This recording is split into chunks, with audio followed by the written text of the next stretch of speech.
سلام. من متاسفانه لایوم نمیدونم چرا قطع شد. دوستان صدامو دارید؟ من وسط لایو یهو قطع شد. یه چند دقیقه وایسیم دوستان بیان.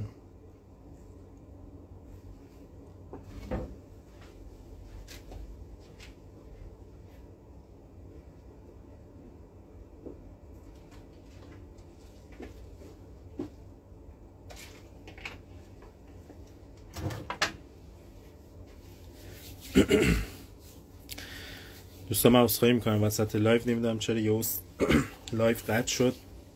اگه کسی از توی لایو بود فقط بگه تا کجا رو ما لایوش رو داشتیم، یعنی تا کجا شما توضیحات رو متوجه شدید که من از همونجا به بعد توضیح رو شروع کنم.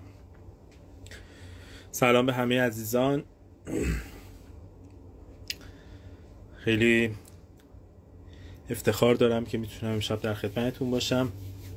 عزیزانی که قبل از قطع شدن لایو بودن تا جایی که متوجه شدن و تا جایی که توضیحات بود و به من بگن تا کجا بود که من از ادامه شروع کنم.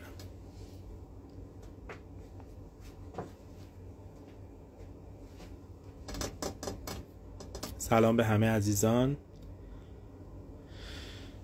خب اندازه‌گیری رزین داشتین آماده می‌کردیم، من اونجا نرسیده بودم. وزن رزین هاردنر، آره اوکی. خب ببینید رزین و هاردنر رو ما همینجوری که گفتیم، حالا یه بار دیگه از اول میگم شاید بعضی عزیزان نبودن. ببین ما نیاز برای اینکه به تکنیک انجیری رو بسازیم نیاز به یه قالب سیلیکونی داریم. این قالب سیلیکونی با قالب سیلیکونی شمع‌سازی و غیره متفاوته، به خاطر اینکه نتیجه کاری که قالب‌های شمع‌سازی و قالب‌های تقریبا شمع‌سازی و قالب‌های مثلا شینی پذیر به ما میدن، نتیجه کارشون مثل قالبی که حرفه‌ای مخصوص رزین هستش صیقلی به ما تحویل نمیده. واسه همین حتما سعی کنید قالب‌هایی که تهیه می‌کنید از یک فروشگاه تخصصی رزین تهیه کنید. رزین و هاردنر همونجور که گفتم از خانواده چسب‌ها هستش، از دو جزء تشکیل شده. 90% رزین هاردنر هایی که ما توی بازار داریم از جزء B و جزء A تشکیل شده. A همون رزینه و B هم که هاردنرش هست یا سفت کنندشه. رزین و هاردنر جزء بچه‌ها صدامو دارین؟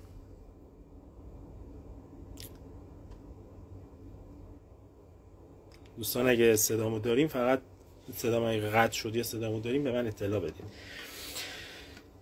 رزین ها و هاردنر ها جزش خانواده چسب ها هستن، چسب های مثل چسب های دوقلوی قدیم که دوتا جزء به هم دیگه ترکیب میشن و بعد از گذشت مدت زمانی سفت میشه و ما میتونیم ازش استفاده کنیم، از همین خاصیتش.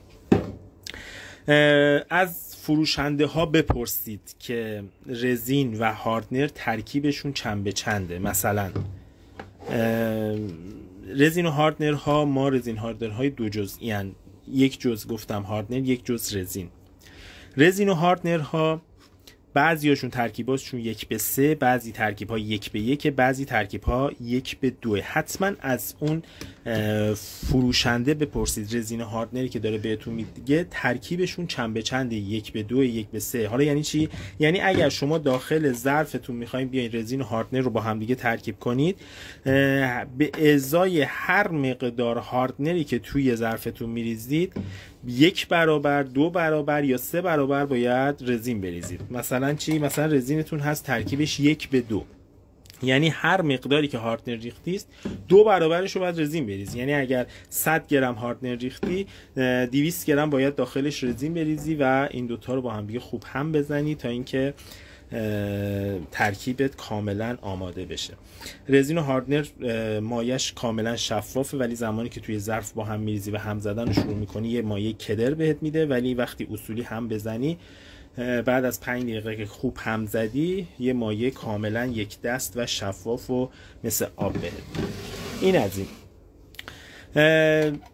وسیله بعدی که ما احتیاج داریم ترازوی. ترازوها مدل های مختلف داره. شما هم میتونید ترازوی مثل این بگیرید که تا 10 کیلو رو اندازه گیری میکنه، هم میتونید ترازوی بگیرید مثل این که تا 500 گرم رو اندازه گیری میکنه. اگر برای این تکنیک ما چون نیاز به اعداد بالا رو داریم، حالا این چون تا 500 تاست و این قالبمون حدوداً 200 خورده رزین و هاردنر ترکیب می‌کنیم، ما میتونیم از این ترازو هم استفاده کنیم.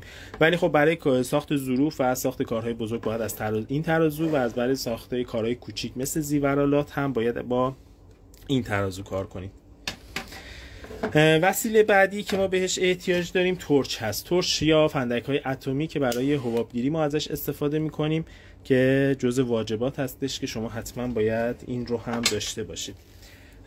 توی تکنیک انجیری ما نیاز به رنگ‌ها داریم که من اینجا دارم از رنگ خمیری و رنگ پودری صدفی و صدفی مایع استفاده می‌کنم و شما هم میتونید از رنگ خمیری که ثابت باید حتما باشه، هم میتونید بیاین فقط از رنگ پودری صدفی استفاده کنید، هم میتونید از 2 تا رنگ پودری صدفی استفاده کنید.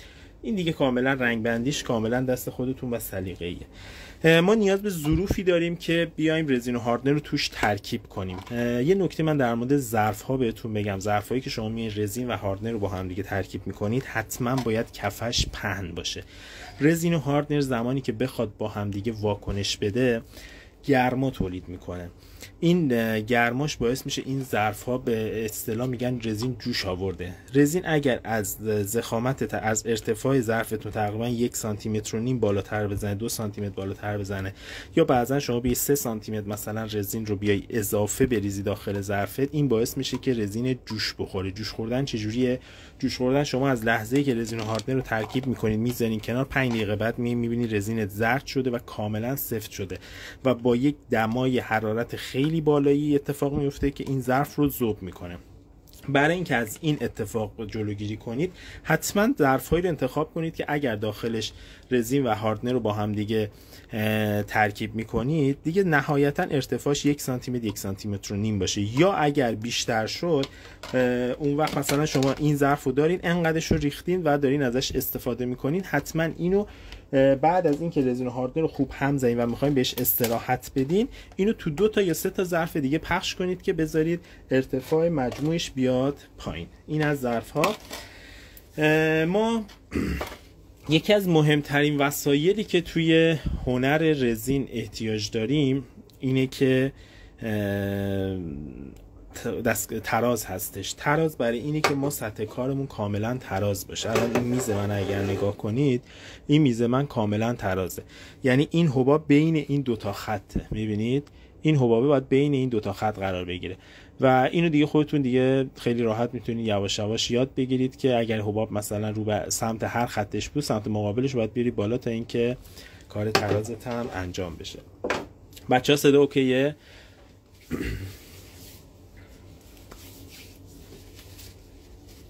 دوستان اگر صدا اوکیه یواش یواش بریم شروع کنیم کار عملی رو. عزیزان اگر سوالی میپرسید، من چون مشغول توضیح دادن هستم و صفحه گوشی یه مقدار بالاتره و تو دید من نیست، واسه همین اگر سوالاتتون نمیبینم عذرخواهی میکنم پیشا پیش. بعد از لایو حتما ما به سوالات شما در مورد تکنیک انجیری پاسخ رو میدیم. خب یه نکته دیگه بگم، برای تکنیک انجیری شما هم میتونید از رزین غلیظ استفاده کنید، هم میتونید از رزین رقیق استفاده کنید، یعنی از جفتش میتونید استفاده کنید. یادتون باشه برای تمامی ظروفی که شما استفاده میکنید، سینی میسازید، ظرف میسازید، شیرینی خوری میسازید، میوه خوری میسازید، هر چیزی که میسازید بسته به نوع تکنیکتون یا از نیمه غلیظ استفاده کنید یا از غلیظ استفاده کنید. به هیچ عنوان از رزین رقیق استفاده نکنید دوستان. من خیلی وقتا میبینم هنرجوها میگن آقا مثلا ما رزین نیمه غلیظ نداشتیم از رقیق استفاده کردیم، سینیمونو اومدیم مثلا درست کردیم، 2 طرفش رو اومدیم پایه زدیم، وسط سینی شکم کرده رفته پایین. چرا؟ به خاطر اینکه رزین های رقیق دیرتر خشک میشه نسبت به رزین های غلیظ و نیمه رقیق. شما به ظاهر رزینتون بعد از 24 ساعت خشک میتونید از قالب در بیارید، ولی لایه های درونی این رزینتون شاید 2 هفته 3 هفته 1 ماه زمان ببره کاملا خشک بشه. به همین خاطر شما زمانی که میای رزین و هاردنر رقیق رو درست میکنی، باهاش یه سینی درست میکنی یا یه طرحی درست میکنی، روی یک سطحی قرار میدی، میبینی که دقیقاً عین اون سطح خم میشه و فرم میگیره، به خاطر اینکه کامل خشک نشده. حتما از رزین و هاردنر نیمه غلیظ و غلیظ استفاده کنید برای ظروفاتون. خب ما برای این کار حدوداً نیاز داریم، حالا چون قبلا من اندازه گرفتم، ببین شکل های هندسی رو شما سعی کنید این مثلا این برگ شبیه لوزیه، خب برید مساحت لوزی، حالا من دقیقا حفظ نیستم مساحت لوزی رو، مساحت لوزی خیلی راحت از توی اینترنت میتونید بگیرید، حالا مثلا قطر کمتر در قطر بیشتر، حالا یه ضرب و یه فرمول هایی داره من حضور ذهن ندارم، میاین از طریق اون مساحت، شما وقتی مساحت شکل تو اندازه بگیری و ضرب در ارتفاع کارت کنی، حالا این ارتفاعش تقریبا 7 میله، ضرب در ارتفاعت کنی، مقدار رزین مصرفیت به دست میاد. این برای همه یکیه، یعنی شما دایره داری، مستطیل داری، مربع داری، مساحتش رو به دست بیار، ضرب در ارتفاعش کن، این میشه حجم رزین مصرفیت. میخوای حالا دقیق تر باشه، ضرب در عدد 1.15 میکنی که چگالی رزین هست. میدونم یه ذره این قسمتش چون به ریاضی ربط داره سخت و پیچیده است، ولی کار راحتیه، اونجوری هم که فکر میکنید سخت نیست.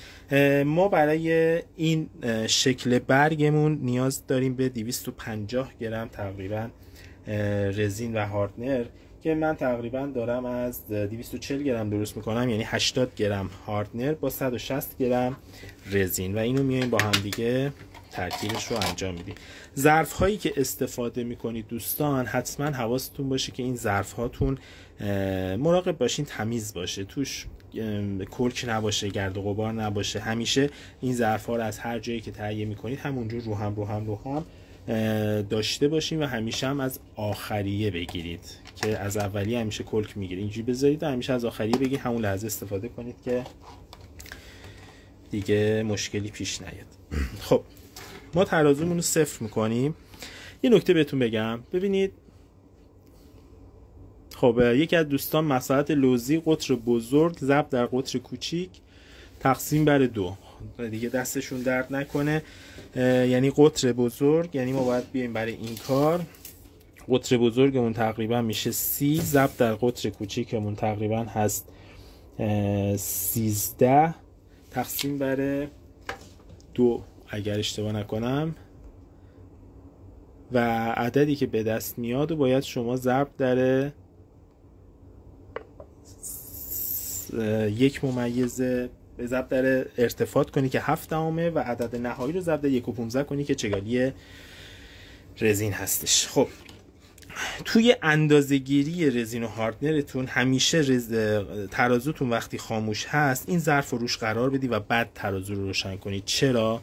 ببینید من اگر این ترازومو روشن کنم و بعد ظرف رو قرار بدم، خود ظرفم یک اندازه‌ای داره، خب یه وزنی داره و این وزن میاد توی وزن رزین و هاردن هم تاثیر میذاره و باعث ایجاد ناخالصی میشه. متوجه شدین؟ پس اینو حتما دقت کنید. اول ترازو تو خاموشه ظرف رو بذارین روش و بعد ترازو رو روشن کنید. اگر این کار رو انجام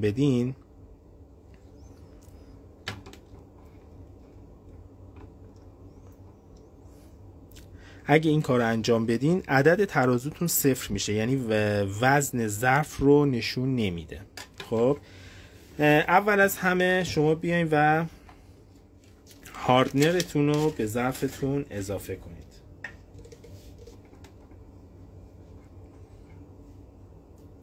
اول از همه بیاین هاردنرتون رو به ظرفتون اضافه کنید. من میخوام 80 گرم هاردنر رو با 160 گرم رزین با هم دیگه ترکیب کنم. این 80 گرم هاردنر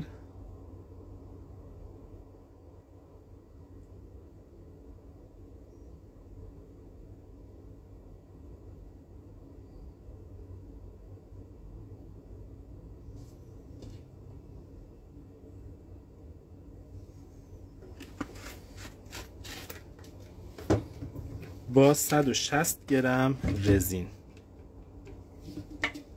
دوباره ترازو رو صفر میکنم و 160 گرم رزین رو بهش اضافه میکنم.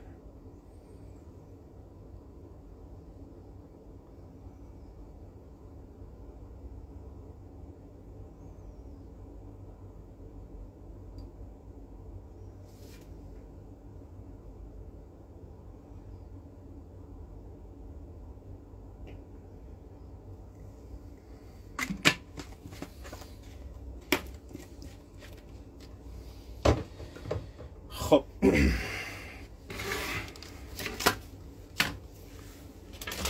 من این رزینمو نمیدونم از کی تا حالا اینجا هستش، اصلا هم استفادهش نکرده بودم، اصلا رنگش دیگه داره به زردی میزنه. یه سری از روی دربش این پلاستیکاش ریخت، اینا رو من بردارم از روش.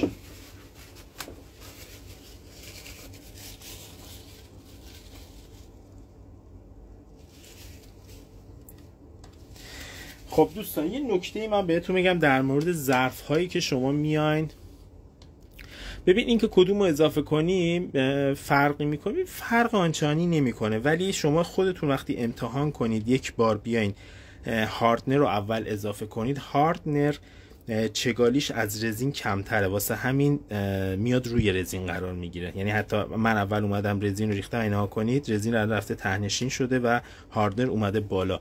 چون این اتفاق میفته شما بهتره برای این که جلوگیری کنید از این، اول اگه شما بیاین و رزین رو بریزین و بعد بیاین روش هاردنر بریزین، توی هم زدن باید خیلی بیشتر، هیچ فرقی نداره کدوم اول بزنید، ولی بهتره که اول شما بیاین و هاردنر رو بریزید که چون هاردنر چگالیش کمتره و اتومات میاد روی سطح کار، رزین نره اون پایین ماینا و اون گوشه موشه ها نمونه. همین رزین های ببین ما کلا ما چند مدل رزین داریم. یه سری رزین هامون هستش که رزین های سوپر اسلوه، یعنی رزین های خیلی رقیق، همون رزین هایی که ما داخل میزها استفاده میکنیم، من داخل سردنده ها استفاده میکنم. اینا رزین هایی هستش که شما تا قطر 4 سانتی متر، 5 سانتی متر، 6 سانتی متر میتونید مثلا باهاش کار کنید. یه سری رزین ها داریم اسلو، رزین های اسلو تقریبا معروفه به رزین های رقیق. یه سری رزین ها داریم که مدیوم، رزین های مدیوم نیمه غلیظ نیمه رقیقه، نمیشه گفت نیمه غلیظ یا نیمه رقیق، بین غلیظ و رقیقه. و یه سری رزین ها داریم که فسته یا همون رزین های غلیظه. خب اینا مدل های مختلفه. ببینید رزین زمانی که اصل رزین رو شما نگاه کنید، یعنی رزینی که شما خام بخواید اینو تهیه کنید، رزینیه که عین اصل سفته. خب یعنی یه رزینیه که کاملا غلیظه. این رزین رو میان بهش یه سری مواد ناخالص اضافه میکنن و این مواد ناخالص باعث میشه که رزین بیاد و یک مقداری مثلا حالا یا غلیظ‌تر بشه یا این بیاد رقیق‌تر بشه. حالا به خاطر اینکه درصد ریختن این مواد متفاوته توی شرکت‌های مختلف، باعث میشه که مثلا یه رزین رو شما یه جا تهیه میکنید میبینید مثلا به غلیظی میزنه رزین مدیومش، یه جا رو تهیه میکنیم میبینیم اون رزین نیمش مثلا به رقیق میزنه، واسه همین باب شده نیمه غلیظ یا نیمه رقیق. ولی اصولا همشون یا غلیظن یا رقیقن یا نیمه غلیظ و نیمه رقیقن. یعنی اینی که بهتون بگن که مثلا یه فروشگاه بگه من هر 4 مدلشو دارم، اینجوری نیستش. شما همون نیمه غلیظ در نظر بگیرید، سعی کنید نیمه هایی که استفاده میکنید همشون به غلیظ نزدیک باشه، به خاطر همون بحثی که گفتم که کیفیت کارتون رو خیلی تاثیر میذاره و ماندگاری کارتون میره بالا. دوستان من یه توضیح در مورد ظرف بهتون بگم. شما هم میتونید بیاین برای ترکیب رزین و هاردنر از این ظرف ها استفاده کنید. بچه صدای منو دارین؟ اوکی هست صدا؟ چون عزیزان میگن صدا خوب نیست. یه اوکی به من میگین صدای من دارین یا نه؟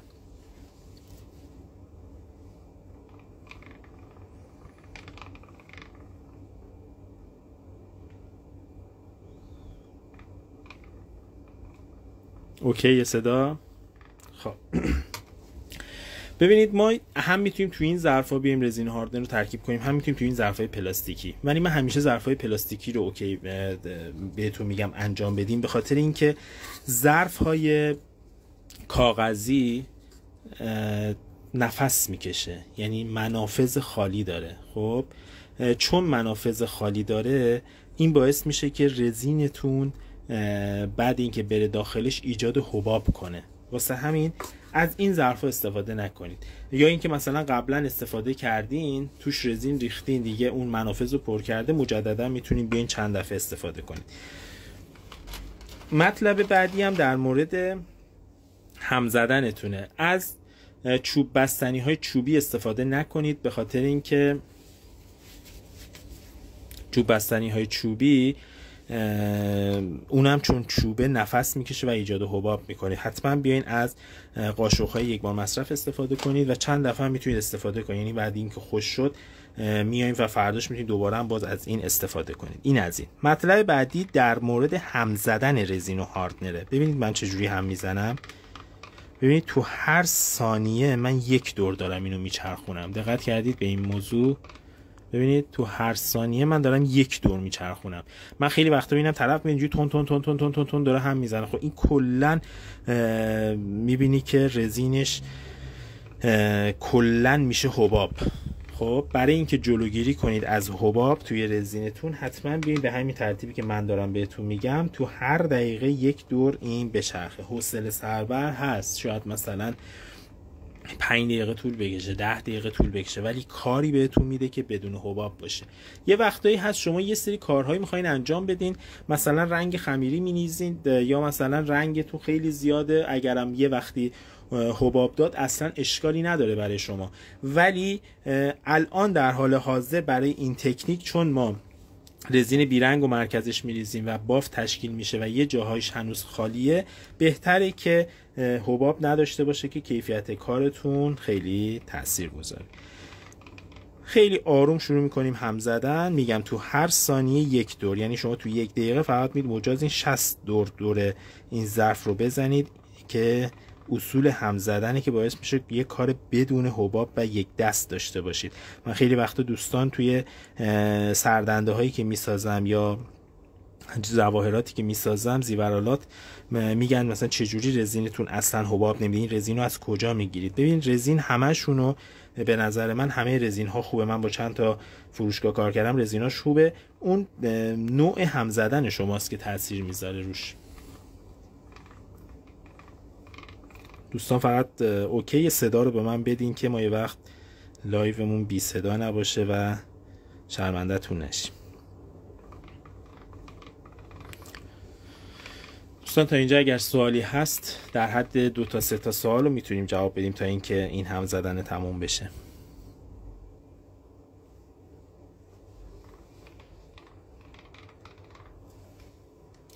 توی هم زدن هم دقت کنید، همیشه دیواره ظرفتون رو بگیرید. ببینید به همین ترتیب، چون یه وقتایی میبینید تک فاز یا همون تک جزء رزین یا هاردنر روی دیواره چسبیده و به مرکز نمیاد. واسه همین دیوارتون هم بیارین این کف ظرفتون رو حتما به کف قال ظرفتون هم بزنید، کف این چاقو رو حتما به کف ظرفتون بزنید، گوشه ها رو حتما بزنید، یعنی تمامی نقاط رو باید درگیر کنید توی هم زدن.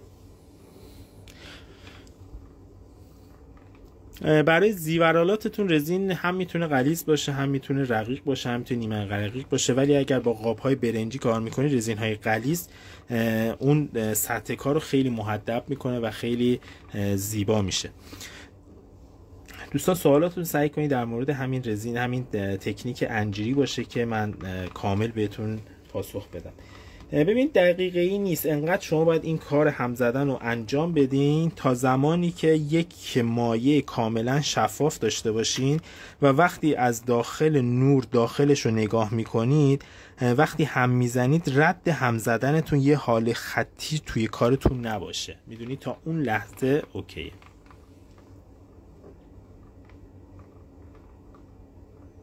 ببینید اگر از رزین حساسیت پیدا کردین، شرکتتون رو عوض کنید. من پیشنهاد میکنم یک بار، من نمیخوام اینجا الان بگم تبلیغات بشه، ولی بیاین داخل دایرکت به من یه پیام بدین، من بهتون بگم رزین رو از کجا تهیه کنید که حساسیت ایجاد نشه براتون.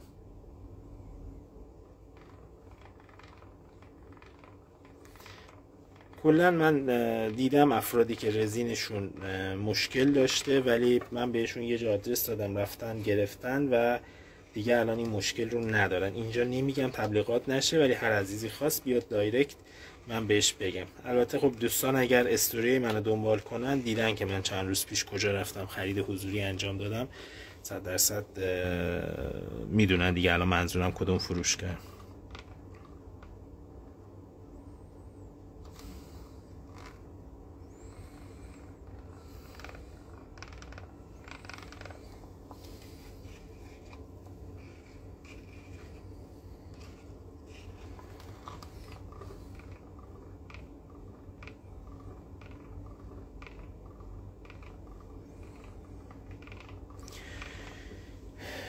درسته. ببینید دوستان، نکته خیلی خوبی رو گالری افشاریان اگر اشتباه نکنم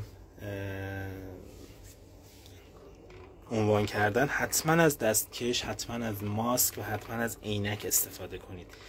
حالا من یه مقداری سهل انگارم و این کارا رو انجام نمیدم، خدا رو شکرم توی این 3-4 سال مشکلی برام پیش نیامد، ولی خب بعضیا به پوستشون حساسه و حتما از ماسک و دستکش و اینا استفاده کنید. خب دوستان، حالا میخوایم بریم رزین رو بریزیم داخل ظرفمون. گفتم اول از همه میایم تراز میکنیم ظرفمون، ببینیم ظرفمون میز کارمون تراز هست یا نه، که میز کار من ترازه، و بعد از اون با استفاده از چسب بیاین و سطح کارتون رو تمیز کنید. به نظر من یه قلم خودکار داشته باشید، اینا همه رو بنویسید. یعنی حرفایی میخوام من تو این لایو بهتون بگم که شاید ازتون میلیونی پول بگیرم واسه همین یه دونه تکنیک جذاب.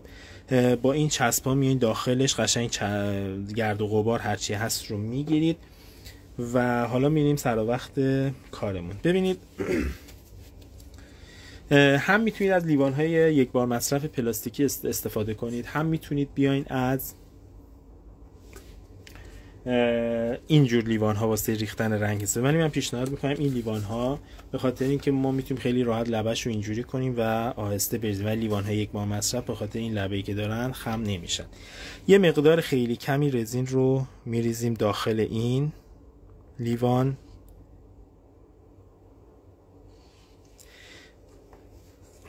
ما نیاز اینجا بستگی به کارتون. مثلا من الان این لیوان رو میخوام در نظر بگیرم برای رنگ خمیری سفید.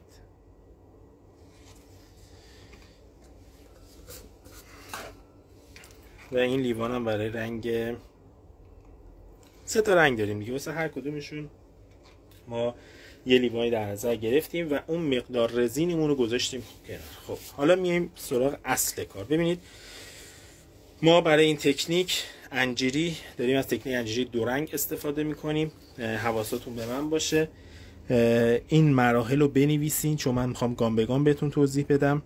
اومدیم تو 3 تا لیوان ریختیم و یه ظرف اصلیمون رو کنار گذاشتیم. توی این 3 تا لیوان ما باید 3 تا رنگ بریزیم. شما میتونید 2 رنگ کار کنید و این رنگ هم استفاده کنید، یعنی یه سفید مثلا با یه پودری. توی تکنیک انجیری حتما رنگ خمیری رو شما دارید، هر رنگی میخواد باشه ولی حتما رنگ خمیری رو باید داشته باشید. حالا شما یه وقتی رنگ خمیری سفید داری، میخوای مثلا تکنیک تو بنفش درست کنی، توی رنگ خمیری سفیدی که ترکیب کردی با رزینت بیا یک قطره مثلا رنگ جوهری بنفش اضافه کن، میشه رنگ خمیری بنفش. به همین سادگی. نرین الکی پولهای زیاد واسه رنگ‌های انواع و اقسام رنگ‌های خمیری ندین که اصلا به کارتون نمیاد. ما توی یک لیوان که تقریبا شاید ببین انقدر باید رزین بریزی داخل این لیوانت که یک دور بتونی بزنی دیگه کاملا این چشمیه. من نمیتونم بیام بهت بگم چقدر بریز، کاملا چشمیه. انقدر بیا رزین رو توی لیوانت بریز، حالا 3 تا قاشق غذاخوری میشه، 4 تا قاشق غذاخوری میشه، تا اینکه بیا یه دور کارت بزنی.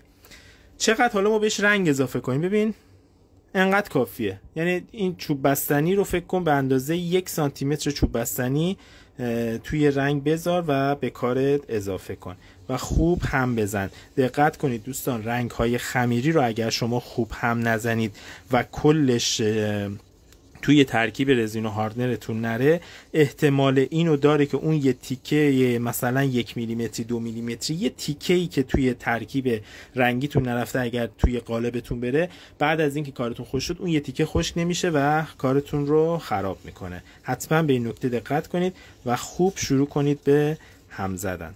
اینجا چون رنگ خمیری بود و اصلا نشون نمیده، نور ازش عبور نمیکنه، من دارم با چوب بستنی هم میزنم، هیچ اشکالی نداره، بذار حباب بگیره. به همین راحتی که دارید میبینید ما میایم شروع میکنیم به هم زدن.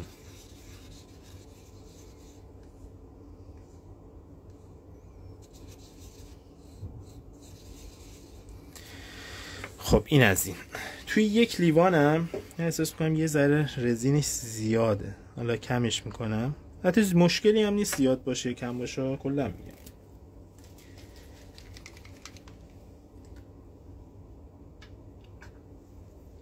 خب توی یک لیوانم دارم رنگ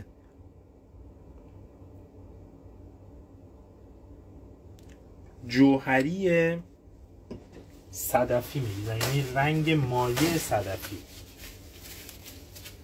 و این رو هم چه بویی هم داره.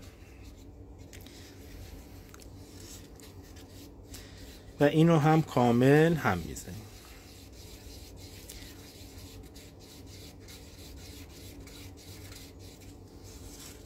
دوستان صدا همه چی اوکیه؟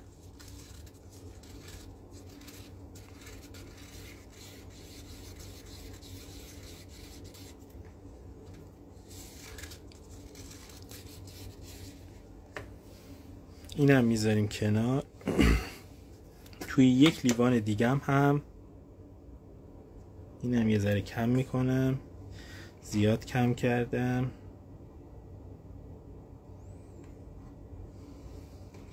توی یه لیوان دیگه هم میام رنگ پودری صدفی میریزم. من اینجا چون توی لایو اومدم رنگ پودری دارم اینجا به کارم اضافه میکنم. شما به هیچ عنوان چنین کاری نکنید، چون رنگ پودری رو باز میکنید پخش میشه و ممکنه بیاد روی سطح کارتون.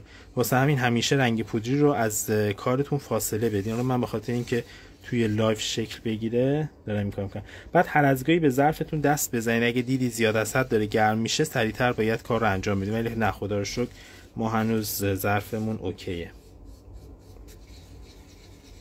و این رو هم خوب هم میزنیم. رنگ‌های خمیری هم خوب هم، رنگ‌های پودری صدفی هم خوب هم بزنید، چون اگر پودریاش کامل با رزین ترکیب نشه روی سطح کارتون شناور میشه و خیلی کارتون رو زشت میکنه، نمیذاره اون بافتی که میخواین تشکیل بشه.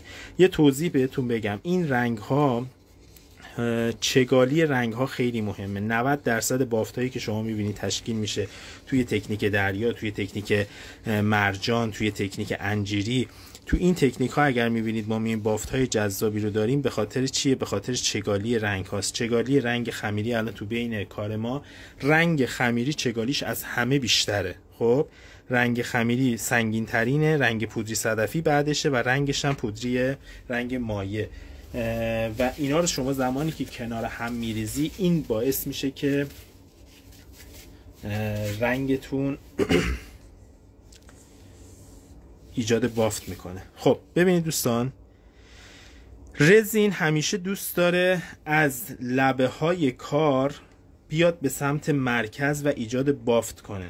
خب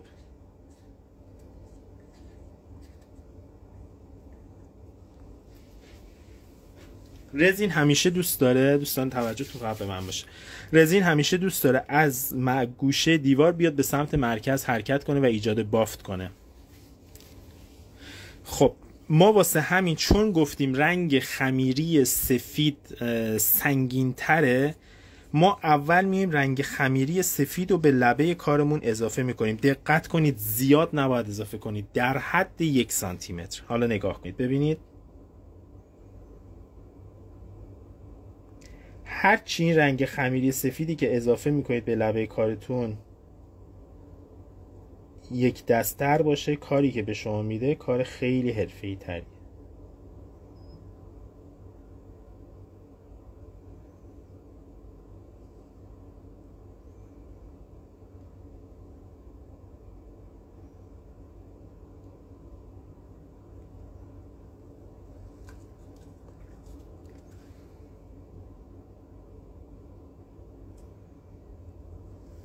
خب میبینید تقریبا همه جا یک دسته. گوشه کنارهای کار همه رو نگاه کنید، جایی دیدید اگه گوشه چسبیده به دیوار قالب رنگ خمیری نرسیده باید برسه. بعد از اون ما میایم از رنگ پودری صدفی استفاده میکنیم و این هم کنار چسبیده به رنگ خمیری سفیدمون میریزیم.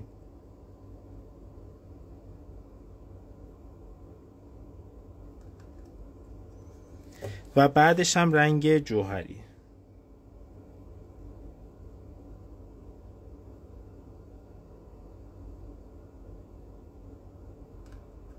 و در نهایت هم رزین بیرنگ.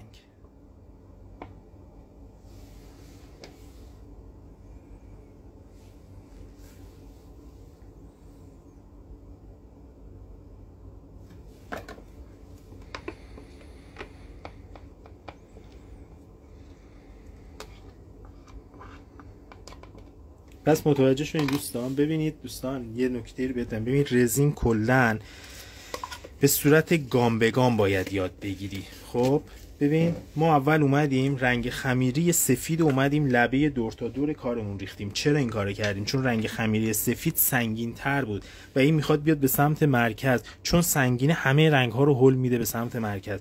بعد اومدیم رنگ پودری صدفی رو زدیم. چرا؟ چون رنگ پودری صدفی به نسبت رنگ جوهری مایع سنگین تره.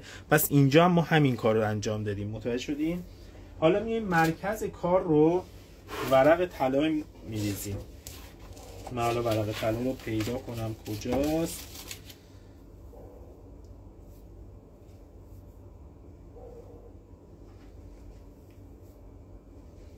ما مرکز کارمون رو ورق طلا میذاریم.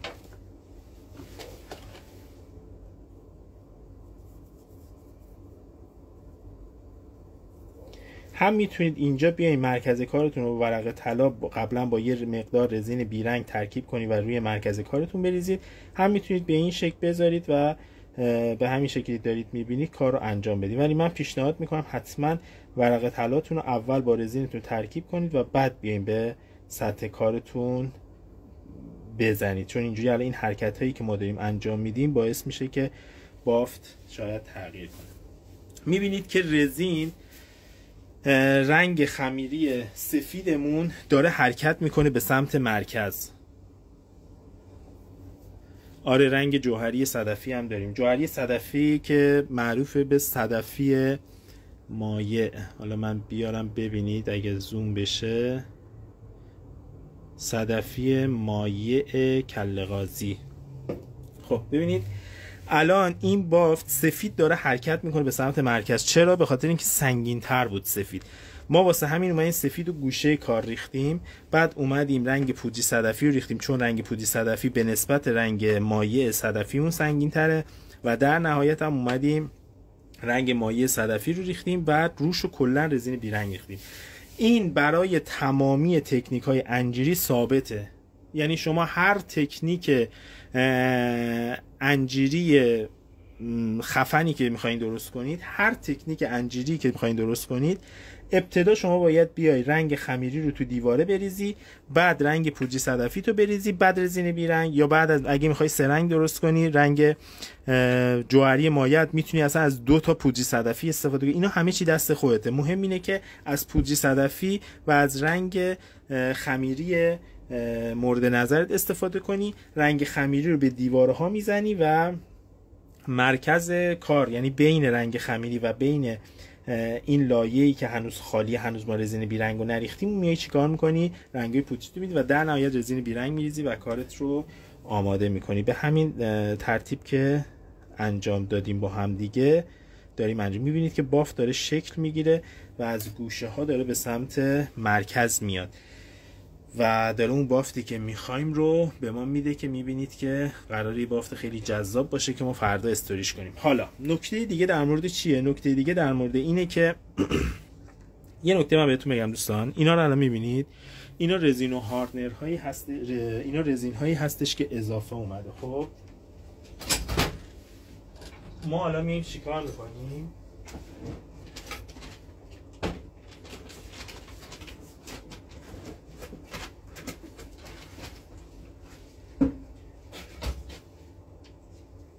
ما میایم همیشه یه سری قالب ها رو کنار دستتون داشته باشید. خب هر زمانی دیدید این رزین هاتون اضافه اومد،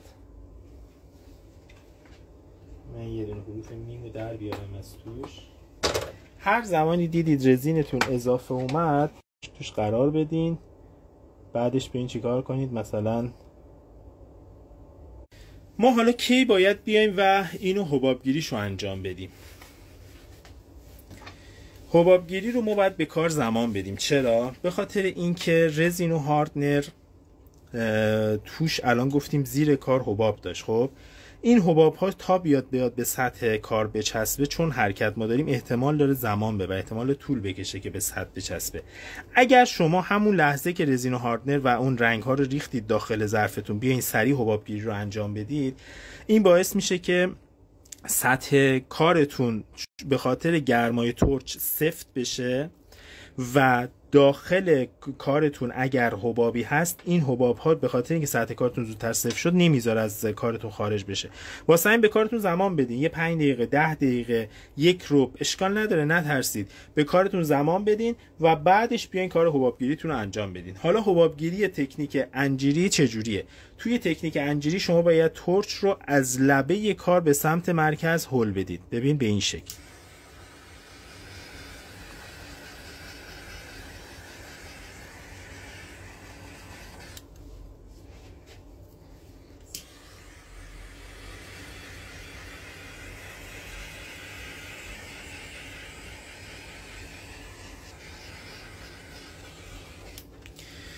توی تکنیک انجیری حتما باید حبابگیریتون به این شکل باشه که از لبه کار حباب رو فندک رو بگیریم و هل بدیم به سمت مرکز. خب این حبابگیری که مخصوص تکنیک انجیریه. یه نکته دیگه است در مورد تکنیک انجیری. تکنیک انجیری تو هر قالب که ما داریم به یه شکل خاصی در میاد و تو بعضی از قالب ها میبینید که شکلش فرق داره، تو بعضی قالب ها شکلش فرق نداره. اصولا تکنیک انجیری توی قالب دایره دفرمه خیلی قشنگ در میاد.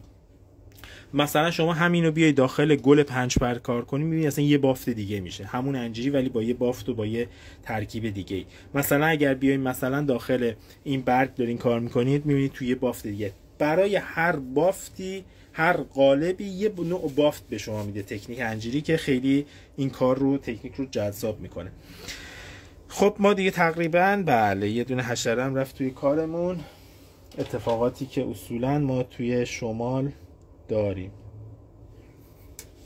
خدا بیامرزتش. ما دیگه الان دیگه به کارمون زمان میدیم تا فردا 24 ساعت و بعد از اون از قالبمون درش میاریم. دوستان سوالی اگر دارید بپرسید. دوستان هر کی هر سوالی داره در مورد این تکنیک بپرسه که من در خدمتم.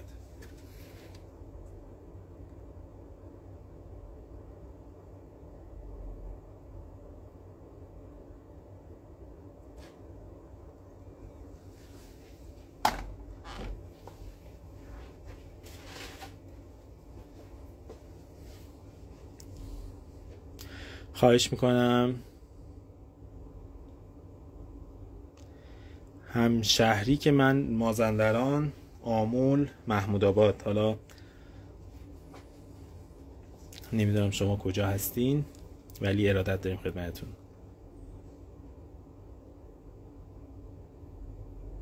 نیاز به فندگیری نداره. فندگیری رو انجام دادیم ما، یعنی شاید توی لایو دیر اومدین، ما فندگیریشو انجام دادیم. گفتم توضیح دادم که فندگیری رو باید چجوری انجام بدیم که حبابا از بین بره. نه ببینید با هر رنگی میشه درست کرد ولی حتما باید رنگ خمیری و رنگ پودری صدفی باشه. حالا رنگش رو شما میتونید تغییر بدید. میتونید به جای رزین بیرنگی که آخر کار میایین روی سطح کارتون میریزید، میتونید از رنگ جوهری استفاده کنید. میتونید مثلا رنگ رزین بیرنگتون رنگ جوهری کنید. میتونید رنگ خمیریتی که داخل ظرفتون ریختین مثلا تو اون رنگ خمیریه بیاین و یه چند قطره رنگ جوهری رنگ دلخواه بریزین که این رنگ خمیریتون بشه رنگی. این کارا رو میتونید انجام بدید ولی اصل کارش اول باید روی دیوار رنگ خمیری بخوره، بعد چسبیده بهش رنگ پودری صدفی بخوره. اولین رنگ باید خمیری باشه، چون ما اگه اولین رنگ خمیری نباشه و شما بیای رنگ‌های پودری صدفی رو بریزی، ببین تکنیک مرجان دقیقاً همینه. یعنی شما میای رنگ پودری صدفی رو به دیواره میچسبونی، بعد رزین بیرنگ میریزی و روش میای یکی دو لایه رنگ خمیری میزنی که این میشه تکنیک مرجانی. تکنیک مرجانی و تکنیک انجیری کاملا شبیه همه. پودری ساده قشنگ نمیشه. پودری ساده اصلا بافت تشکیل نمیده. سعی کنید اصلا پودری ساده اصلا به کار نمیاد. شما میخواید پودری ساده کار کنید رنگ خمیری بگیر، اصلا نرید پودری ساده پول ندید نخرید. رنگ پودری ساده میخواید بخرید اصلا رنگ خمیری استفاده کنید، فقط پودری صدفی.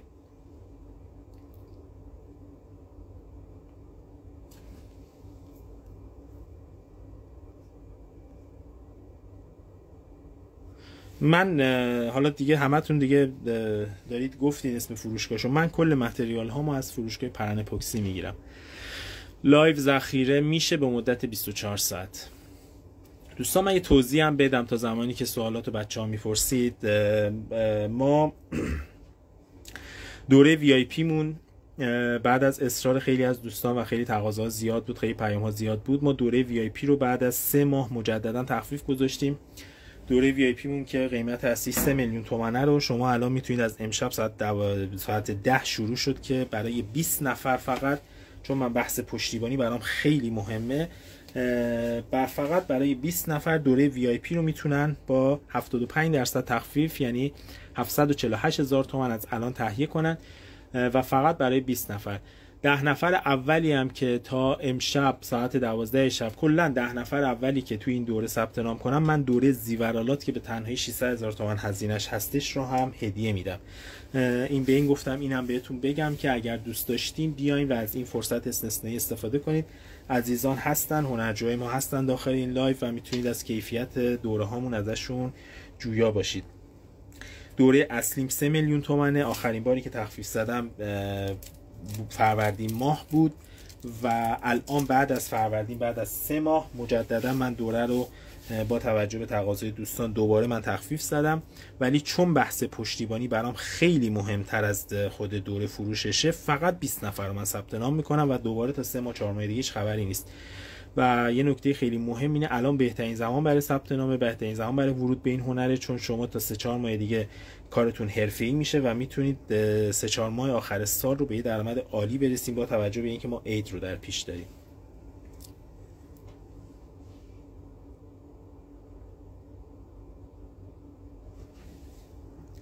ببینید دوره VIP مون یه دوره هستش که تمامی این تکنیک ها رو مثل همین الان که شما دارید میبینید من داخلش دارم توضیح میدم بهتون، تماما به صورت گام به گام، تماما ویدیو همینجوری از بالا ضبط شده، من کامل بهتون توضیح میدم. تمامی تکنیک ها هست، 46 جلسه هست، یه جلسه هم فردا آپدیت میشه. 47 جلسه رو شما میگیرین. پشتیبانی دوره به صورت 100% دائم تا آخر عمر هستش. آپدیت دوره رایگان تا آخر عمر عزیزان هستن داخل دوره ما و خیلی از عزیزان هم از طریق همین دوره‌های ما به درآمد رسیدن. الان بهترین زمانه، یعنی شما اگر الان انقدر رزین و هاردنر گرون شده که من فقط واسه همین آموزش تا حالا فکر کنم نزدیک به 300-400 هزار تومان پول رزین و متریال هزینه کردم دیگه. انقدر الان متریال گرون شده که نمیشه آدم تجربه بیاد و یاد بگیره. شما خیلی راحت میتونید با یه آموزش حرفه‌ای کارتون رو عالی پیش ببرید.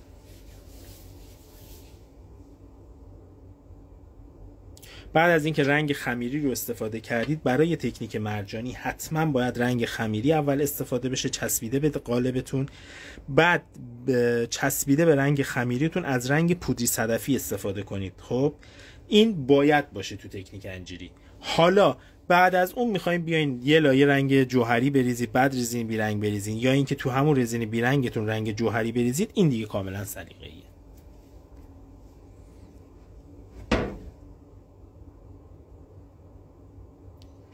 دوستان در مورد حساسیت هایی که میگین حتما باید رعایت کنید. ببینید حساسیت خیلی، رزین بالاخره یه ماده شیمیایی، همین الانش که من دارم روش ترش میگیرم یه سری شاید بخارهایی از خودش بده بیرون و این بخارها شاید باعث بشه که ما در آینده حساسیت بره وارد ریه‌هامون بشه و ما در آینده حساسیت بگیریم. حتما دقت کنید که از ماسک استفاده کنید، حتما از دستکش استفاده کنید، حتما از عینک استفاده کنید. خب من طبیعتا چون تو این لایو باید حرف میزدم از ماسک استفاده نکردم و دستکش هم اصولا استفاده نمی کنم. اگر دستتون رزینی شد خیلی راحت میتونید بیاین با استفاده از پد لاک پاک کن، خیلی راحت با استفاده از پد لاک پاک کن میتونید بیاین رنگ هایی که به دستتون زده و بقیه چیزها رو کلا تمیز کنید.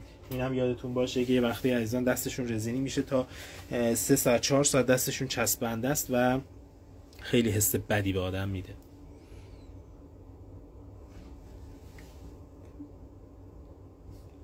نتیجه کار رو انشالله تا فردا غروب براتون نتیجه کار رو میذارم. دوستان یه بار دیگه من یه توضیح بهتون بگم. دوره VIP ما ظرفیتش فقط و فقط 20 نفره. چون من بحث پشتیبانی برام مهمه، اینجوری نیست بیام 100 نفر رو یهو ثبت نام کنم. ظرفیت دوره فقط و فقط 20 نفره. از بین این 20 نفر شما میتونید به جای 3 میلیون تومان فقط با 75% تخفیف یعنی 748,000 تومان دوره VIP ما که تمامی تکنیک های هنر رزین اپوکسی هست رو از ما تهیه کنید. هر عزیزی که یعنی 10 نفر اولی که توی دورمون شرکت کنم، من دوره زیورآلات چوب و رزین رو بهشون هدیه میدم. اون دوره خودش به تنهایی 600,000 تومان هزینه‌اش هست. یعنی شما یه دوره، یعنی شما دو تا دوره 3 و 600 رو میایین و با 748,000 تومان تهیه میکنید. پشتیبانی دوره به صورت 100% دائم تا آخر عمر هستش. آپدیت دوره رایگانه، ما هر سری میایم و محصولات جدیدی که میسازیم توی دوره قرار میدیم. دوره کامل کاور گوشی داخلش هست، شطرنج‌های چوب و رزین هست، اردوخوری‌های چوب و رزین هست، تک تک تکنیک ها هستش، ساعت هستش، ظروف هستش، هفت‌سین هستش، همه چی داخل دوره هستش که شما میتونید از الان اگر کار استارت بزنید، بعد 3-4 ماهی که تو کارتون حرفه‌ای شدید دیگه میتونید از اول بهمن ماه، از اول دی ماه دیگه استارت کارتون برای عید رو بزنید. عید رو از دست ندین هنرمندای گل من، چون عید جایی هستش که شما به اندازه کل سالتون میتونید ازش منبع درآمد داشته باشید. یعنی توی دیما فقط به این، حتی اگه پیج بالایی ندارید، دیما فقط بیا چند تا هفت‌سین بزن، برو مغازه‌ای که هفت‌سین میفروشن نشون بده، نمونه کار بده، اونجا بذار بفروشن، درصدی با هم دیگه بگیرید، درآمدتون عالیه توی عید. ولی به شرط اینکه یه کار حرفه‌ای باید تحویل مردم بدین و اونم با یه آموزش درسته.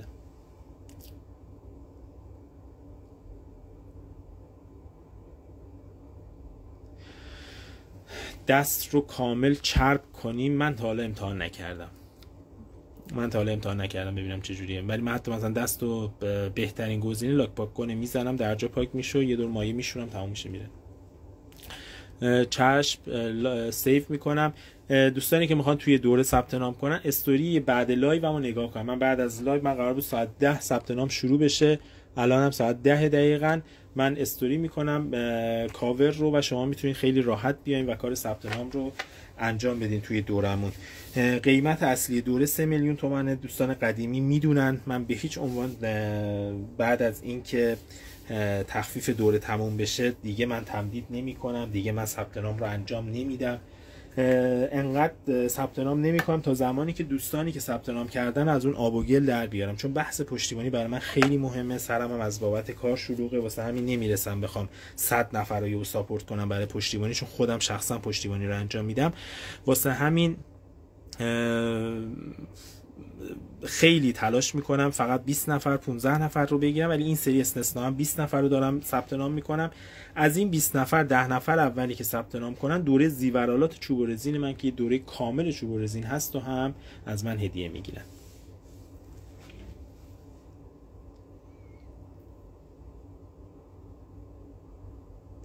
خانم ترکزاده عزیز خیلی ارادت داریم. من سیو میکنم این لایو رو به مدت 24 ساعت یا 48 ساعت حتما من سیوش میکنم که عزیزانی که میخوان برن و نکات رو ببینن.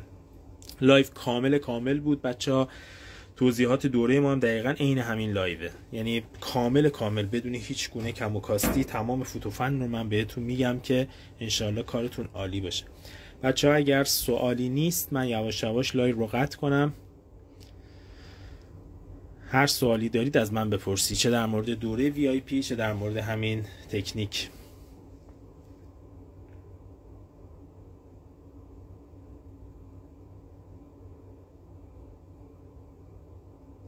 چوب و رزین عالیه. چوب و رزین یعنی الان من دیروز بهتون من کامل یاد میدم که چجوری این گردنبندهایی که من درست میکنم و شما درست کنید.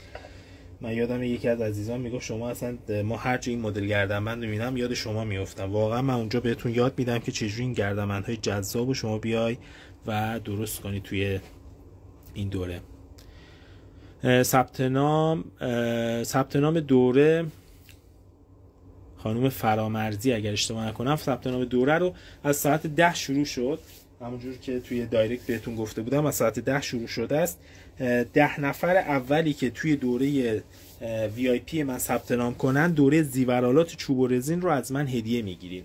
10 نفر اول. کل ظرفیت دوره فقط 20 نفره.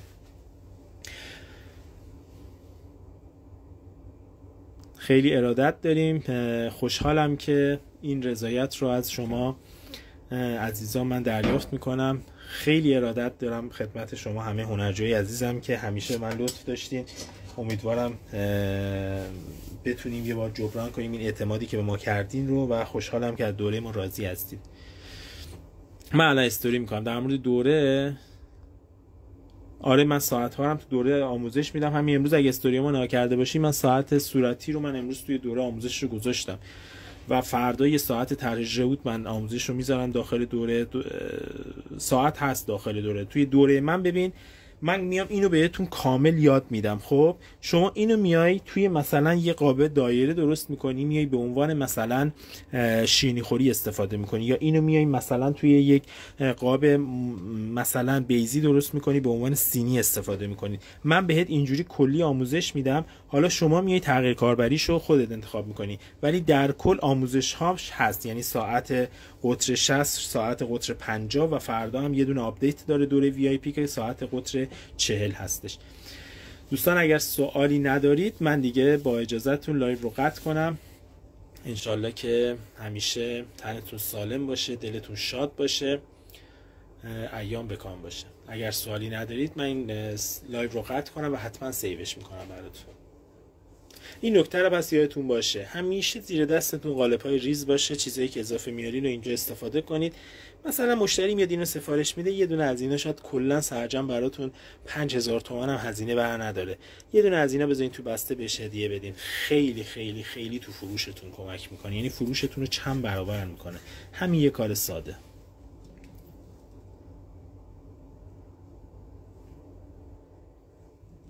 چشم، به زودی انشالله من یه لایو هم در مورد ساعت هم میذارم حتما. چشم. خیلی ارادت داریم. امیدوارم که حال دلتون عالی باشه. عزیزانی که میخوان تو دوره وی آی پی شرکت کنن و از تخفیف 75% ما بهره مند بشن، حتما استوری که الان میذارم رو نگاه کنن. فعلا با اجازهتون.